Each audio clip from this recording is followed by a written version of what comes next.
D K she ಅವರು ಅಲ್ಲ. ಅದಕ್ಕೆ ಅವ್ರು ನಿಧಾನಕ್ಕೆ ತಮ್ಮ ಶಕ್ತಿ ಕೇಂದ್ರೀಕರಣ ಮಾಡ್ತಾಯಿದ್ದಾರೆ. ಅವ್ರಿಗೆ ಮುಖ್ಯ ಗುರಿ ಟಾರ್ಗೆಟ್ ಇವರಲ್ಲ, ಸಿದ್ದರಾಮಯ್ಯ ಇರಲ್ಲ. 2028 ಟ್ರಾವೆಲ್ ಹಾಕೊಂಡು ಕೂತಿದ್ದಾರಲ್ಲ ಸತೀಶ್ ಅವರು ಟಾರ್ಗೆಟ್. ಆದಷ್ಟು ಅವ್ರು ಮುಖ್ಯಮಂತ್ರಿ ಪದವಿ ಬರಬಾರ್ದು, ತಡಿಬೇಕು ಅನ್ನೋದು ಅವ್ರದ್ದು ಗುರಿ. ಅದಕ್ಕಾಗಿ ಅವ್ರು ಸಾಫ್ಟ್ ಕಾರ್ನರ್ ಹೇಳಿದ್ದಾರೆ. ಮತ್ತು ಅವ್ರಿಗೆ ಹಿಂದೆ ಹೈಕಮಾಂಡ್ ಅದ. ಮೋಸ್ಟ್ಲಿ ಸತೀಶ್ ಅವರನ್ನು ಡಿ ಕೆ ಶಿ ಅವ್ರನ್ನ ಬಿಟ್ಟು ಮುಖ್ಯಮಂತ್ರಿ ಮಾಡ್ತಾರಂತ ಎಲ್ಲೂ ಅನಿಸೋದಿಲ್ಲ. ಅಂಥ ವಾತಾವರಣ ಅಲ್ಲಿಲ್ಲ. ಆದರೂ ಏನು ಗೊತ್ತಿಲ್ಲ.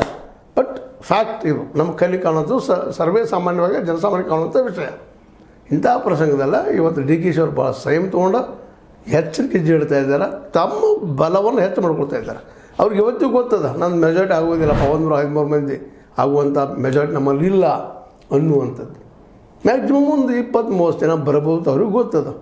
ಇದು ಇವ್ರಿಗೂ ಗೊತ್ತದ್ರಿ, ನಮ್ಮ ಸತೀಶ್ ಬಣ್ಣದವ್ರಿಗೆ ಗೊತ್ತದ. ಯಾಕೆ ಒಂದು ಕಡೆ ಸ್ವತಃ ರಮೇಶ್ ಜಾರಕಿಹೊಳಿ ಅವರು ಹೇಳ್ತಾರೆ, ಇವತ್ತು ನಾವು ಅಂತಮ್ಮರ ಇಬ್ಬರು ನೋಡೋದು ಪಕ್ಷದ ನೆಲಗಟ್ಟಲ್ಲಿ ನೋಡೋಂಗಿಲ್ಲ, ಇಬ್ಬರು ಒಂದವರು ಮನೆತನದ ವಿಷಯ ಬಂದಾಗ ಸ್ವತಃ ಅವ್ರಿಗೂ ಮನಸ್ಸು ಇಲ್ಲ ಅವ್ರನ್ನ ಬಿ ಜೆ ಪಿಲಿ ತುಳಿದುಕೊಳ್ಳೋವಂಥದ್ದು. ಅಲ್ಲಿ ಅವರು ವೈರಿ ಅದಾರ. ಈಗ ಬಿ ಜೆ ಪಿಗೆ ಏನು ಹೋಗ್ತಾರಂದ್ರೆ ಮೊದಲನೇದಾಗೆ ಎಚ್ ಡಿ ಕುಮಾರಸ್ವಾಮಿಗಳು, ಎರಡನೇದಾಗೆ ನಮ್ಮ ರಮೇಶ್ ಜಾರಕಿಹೊಳಿ ಅವರು ಇವ್ರು ಫುಲ್ ವಿರೋಧ ಮಾಡ್ತಾರಲ್ಲ, ಇವ್ರು ಬರಗೊಳ್ಳೋದಿಲ್ಲ. ಇಂಥ ಎಲ್ಲ ಪ್ರಸಂಗ ಇದ್ದಾಗ ಡಿ ಕೆ ಶಿವಕುಮಾರ್ ಅವರು ಯಾಕೆ ಹೋಗ್ತಾರೆ ರೀ ಬಿ ಜೆ ಪಿಗೆ? ಅವ್ರು ಇಲ್ಲೇ ತಮ್ಮ ಶಕ್ತಿ ಹೆಚ್ಚು ಮಾಡ್ಕೊಳ್ತಾ ಇದ್ದಾರೆ. ಇದಕ್ಕೆ ಸ್ವತಃ ಇವತ್ತು ಸಿದ್ದರಾಮಯ್ಯನವರು, ಸತೀಶ್ ಅವರು ಅವರೆಲ್ಲ ಬೆಂಬಲ ಕಾರಣರು. ಇದರಲ್ಲಿ ಎರಡು ಮಾತಿಲ್ಲ. ಅವ್ರು ಎಷ್ಟು ನಾವು ಸಿದ್ದರಾಮಯ್ಯ 2028ವರೆಗೆ ಮುಂದೆ ಅವರಂತ ಅಂದಂಗೆ